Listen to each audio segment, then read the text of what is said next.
This is Blue from Superjoint, and you're burning up the gears of application on Hellbound.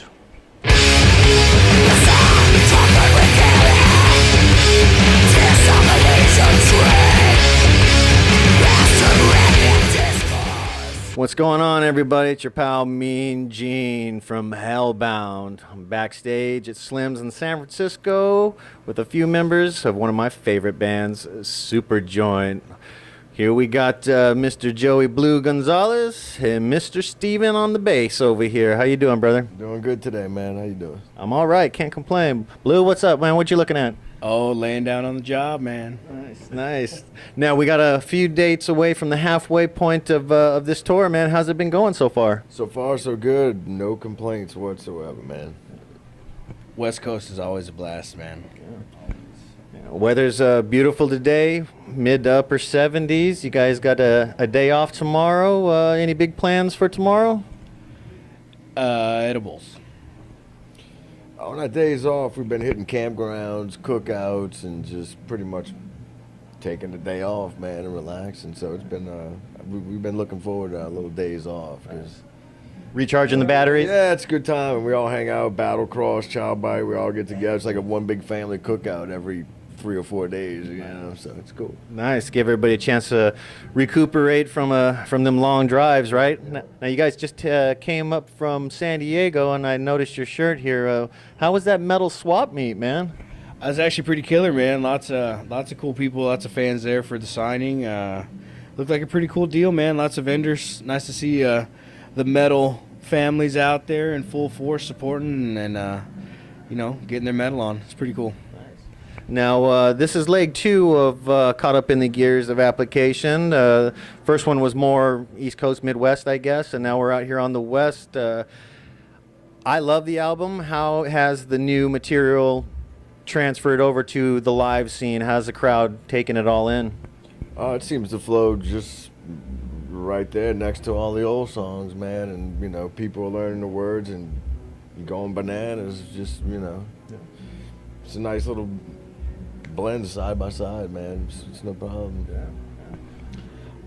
Give it a few more years, and I think these will be classics alongside it. Like Steve said, it flows pretty seamlessly together, and another year of listening to it, and I mean, it'll be like, I mean, fuck, it was so far, such a length of time in between the records. I mean, you know, can you even tell what was what, and, you know, now we're still just as fucking mean and groovy, so it's fucking a lot of fun. Seems like, you know, they're like we've been playing them forever, just like the old songs now, you know, almost second nature, and just clicks. They're just muscle memory now, you know, so it's fun, man. Now, what's the practice time leading into stuff when you're throwing in new songs from a new album?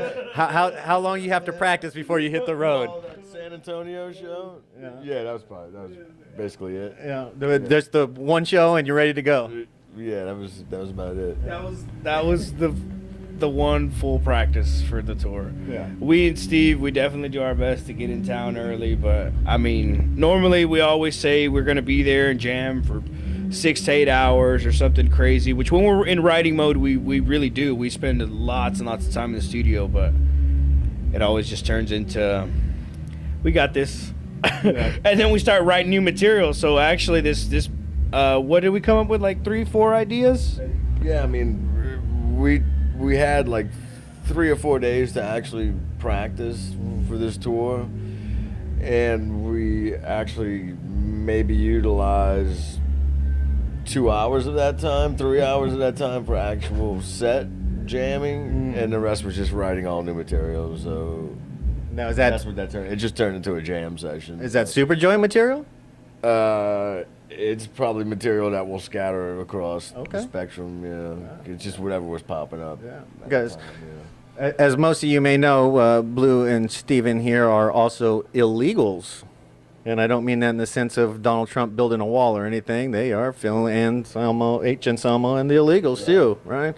So on this new record for Superjoint, what was the writing process like? Was it collaborative? Was it dictatorship? Was everybody brought stuff to the table and took a listen? How did it all work out?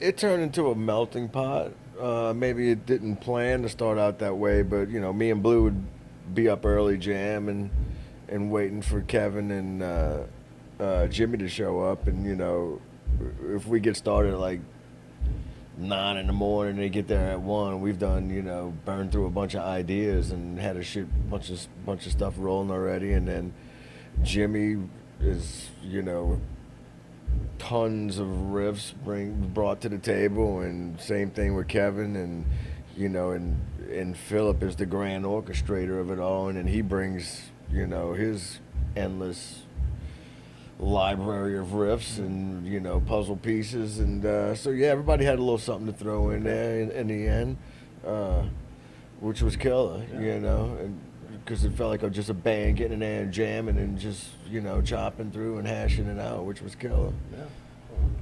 Oh man, and record everything this day and age with as cheap as software interfaces and stuff is. This is a friendly reminder to anybody in a band trying to do something these days. It's really hard.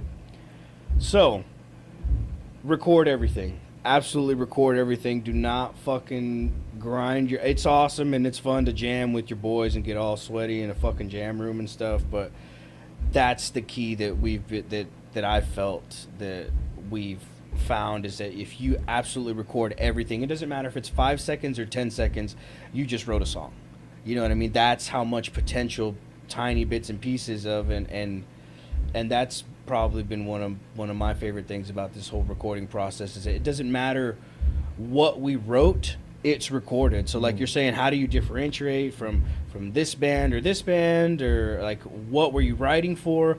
Well, honestly, it doesn't fucking matter, because one 3-minute idea could have 3 different bands, 4 different bands in it. So you I mean, if it's recorded, it's ours and it's there, and then, you know, like Philip has riffs from his library, so he's like, we're kings of ripping ourselves off is basically what it is. That's the kind of what it's like. Everybody, we're I'm from Fort Worth, Texas, where almost for the longest time every band really shot to have that southern gritty metal sound, right? Well, you gotta fucking get away from that. You know, you gotta sort of branch out from that, and that's the key. You have to record everything and try to, you know, if it sounds too much like something, fucking go a different direction. And that's don't get stuck in one fucking thing. So that's been real cool. I mean, we have, between me and Steven and Philip now, 4 bands. 4 bands? I was about to say, I mean, we have 4 different projects going on, so anything super dark and heavy goes over here. Anything fucking super crazy death metal goes right here. All the punk rock hardcore goes right here. And here's a category for all this new weird shit that we're coming up with. So, you know, it's like any song can start a whole new project or genre in our own little world, you know. So it's pretty cool, man. Doors wide open to do whatever, you know. And Philip says he's an explorer of music. We're just along that ship, man, helping guide it through the waters, you know, and get to wherever we're going. So that's really cool that you said that, because I don't think Philip probably gets a lot of credit for riffage, but the guy's been around for days. He's got to have just tons of solid ideas. Everything you heard on the first Illegal record, he wrote. That's all his riffs and his songs and his compositions, you know.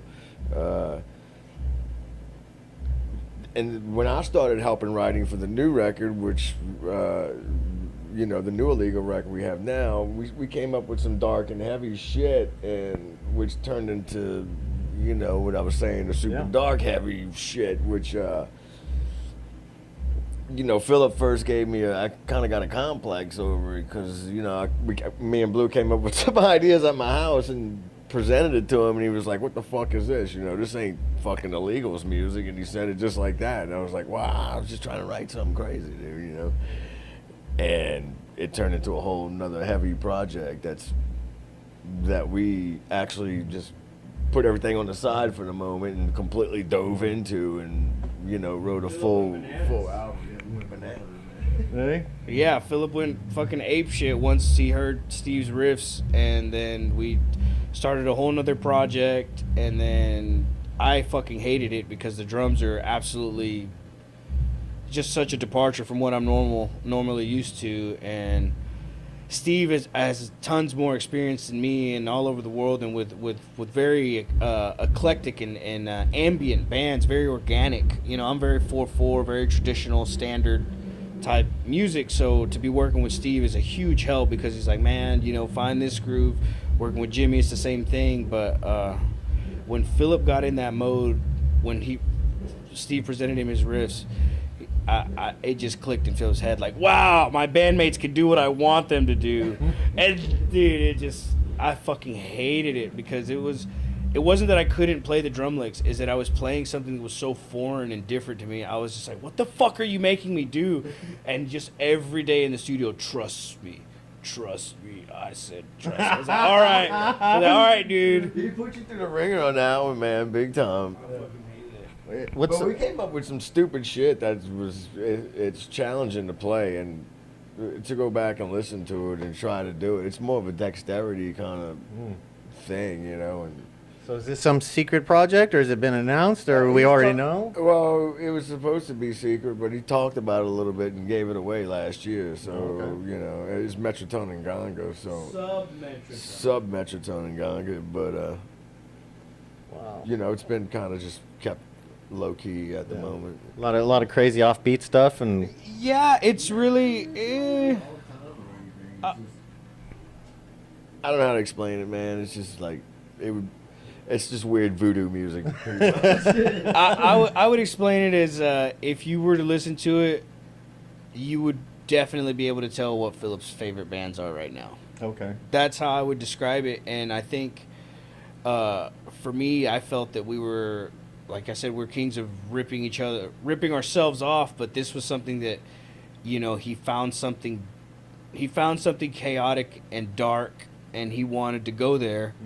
And that's what I had to do, and I had to go there. And like I said, Steve is from bands that are kind of used to that, the very organic feel. So for me, I was like, what the fuck is happening, dude? Like, it's like, you gotta feel it, dude. You gotta feel it.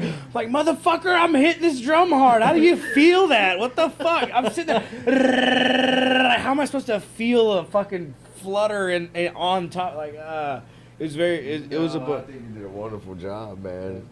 I think you did an excellent job. The overall product for Sub-Metroton and Ganga is going to be an eye-opener, I think, for a lot of people in the death metal world, as well as the Illegals, because we pulled no punches. The Nganga stuff is absolutely a fucking trip, but the new Illegals, we went from being, I really think, Philip's solo record to Philip has an extreme band now.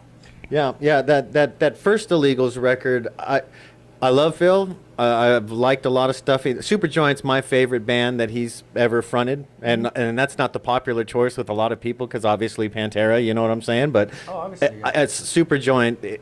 I'm from there, dude. Yeah. When Superjoint hit, I was like, this is it. This is the sound. So when I was used to Superjoint and a lot of those swings and grooves and, you know, the good groovy stuff, and then I heard the Illegals, I was like, holy shit, what is this? This is kind of crazy, you know what I mean? Because there's so much going on, it sounds like to me, you know? With two guitar players, though, me personally, when that record came out, I think people were expecting a lot of things from Philip, a lot of different things, like maybe sort of like an offshoot of Down, even. So when those songs came out, to me, the last time I listened to the record, it finally had to really sink in and really sort of push all that other expectation aside. And then let it breathe, sort of like wine or something, dude. Yep. Now the riffs are like, oh, I get that herky jerky, I get that, I get them rhythms. But with two guitar players, it takes all the guesswork out of it. De Leon and Steve on guitar, like I said, man, we're a machine, an organic machine. The carrion vine destroying everything in its path, dude. The new Illegals material, it's probably by far my best drumming ever. Oh, fuck yeah. This new Illegals record is going to fucking eat everyone's lunch. Wow. And I'm very confident of that. And that's Metal Mike De Leon. What's up, brother? Oh, yeah, Metal Mike. And Walter Howard from Vaginal Bear Trap. That's so yeah. Philip finally got his extreme band. He has Scour, which are all good guys and stuff, and that's awesome. And me and Steve are we're very jealous, but we don't give a shit. Like those guys are all our homies. So and we love Philip, and we're never gonna tell him to we're never gonna make a stink for him to not do. He's the boss. He can do whatever the fuck he wants. Captain of the ship. Yeah, but just like I told Derek last night when we were hanging out, the new Illegals is coming for you. The new Illegals it's a lot of fun, and I think when people hear it, people are going to shit their pants. Yeah. How far along in that process as far as the album goes? I mean, are you guys pretty close, or still a ways to go? Artwork, right? Oh, dude, Philip has these mixes. He does stuff, and me and Steve are like the last to know. He's like, dude, the record's coming out. We're like, great. No release date yet? Anything? No, nothing like that. Like I said, we're really trying to. That's going to be the biggest issue right now is juggling the Illegals and Superjoint, and really trying to gauge and balance the momentum behind each one. Okay. Because Superjoint is really, it's been so long to get it back up and running and on its feet. Now that we're doing it and it's being received very well, that Jimmy and everybody, like Steve said, everybody's a well of riffs right now, and then with me, like I can go wherever they want, and I'm a great listener. So if Jimmy says do this, I'll do this. If I can't do it, he'll fucking show me, and then it's done. Yeah. And that's another thing with the writing process. It's been so easy is that you have multiple drummers in the bands, and Philip he might not be a drummer, but he's very specific and knows he's very what he hears in his head on drums. And Really? Yeah, I'm amazed at that. That's pretty 'cause impressive. I can't do that. I can't even play drums. If you told me play drums or die, I'm gonna pick dying because I can't play a drum beat the same way. All right. So the juggling of the Illegals and Superjoint, anything coming up on the horizon as far as after part 2 of Caught Up in the Gears of Application? There's part three of Caught Up in the Gears of Application. So Okay. we're, like you said, we're almost at the halfway point for this one, and then I think in late October, right? November? Yeah. We have a tour in October, and then we just got confirmed for the Metal Maya for the fucking Cancun show, Superjoint in Mexico. You boys like Mexico? I do. Might not be able to get back in. Yeah. Well, maybe one person. It might be down there with him. You need a drum tech? I'll work for free. We're both gonna get stranded then. That's any more of a tan than you got now, you ain't coming back. Yeah, that's probably about right, man. So you're also drumming on another band, Warbeast, right? Warbeast has another record that's just done, and that'll be out this summer. It's coming out soon, right? Absolutely. And anything going on with them, or is it all up to Captain Philip and how things run? I mean, because got to be some record support for that one too, right? Well, I mean, they support it. It's done. It's mastered. I think I just talked to Scott Shelby today, actually, and he said he just got the final masterings back, and it's probably one of our best ones ever. And I told them they should have deleted it, but they didn't listen. So they went ahead and got it mastered, and they want to go ahead and print it and do artwork and all that stuff. So against my better judgment, they want to go ahead and put out a record. So that's cool, and I'm totally kidding, by the way, but it's fun. I was definitely very reserved on this Warbeast record, and the last one was pretty good as well. yeah, I kind of went more bombastic because I was more confident in my stuff that I could do, but my issue on that record was that I wasn't very consistent as far as what I did. But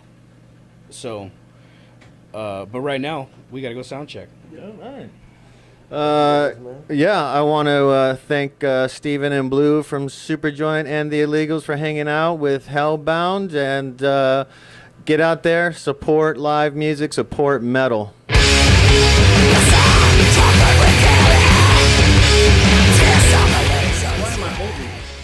I don't know. Yeah, here.